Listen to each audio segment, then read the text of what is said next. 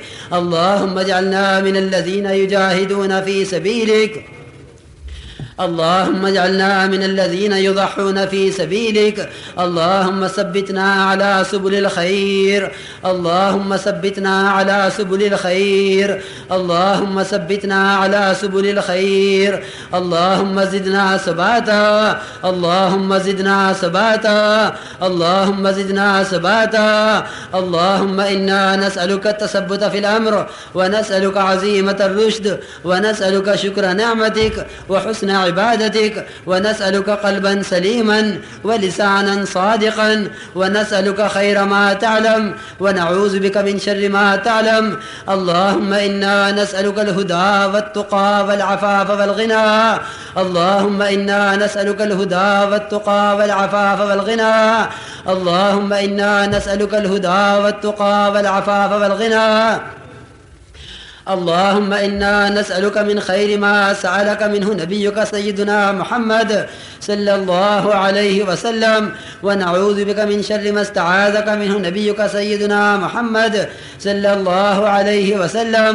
اللهم إنا نسألك من الخير كله عاجله وعاجله ما علمنا منه وما لم نعلم ونعوذ بك من الشر كله عاجله وعاجله ما علمنا منه وما لم نعلم. اللهم إنا نسألك الجنة وما قرب إليها من قول أو عمل ونعوذ بك من جهنم وما قرب إليها من قول أو عمل. ربنا آتنا في الدنيا حسنة وفي الآخرة حسنة وقنا عذاب النار. يا حي يا قيوم برحمتك نستغيث أصلح لنا شأننا كله، أصلح لنا شأننا كله، أصلح لنا شأننا كله، ولا تكلنا إلى أنفسنا طرفة عين، فإنك إن تكلنا إلى أنفسنا تكلنا إلى ضعف وعورة وذنب وخطيئة، وإنا لا نثق إلا برحمتك، وإنا لا نثق إلا برحمتك، وإنا لا نثق إلا برحمتك يا أرحم الراحمين، يا أرحم الراحمين، يا أرحم الراحمين. إليك رب فحببنا وفي أنفسنا لك رب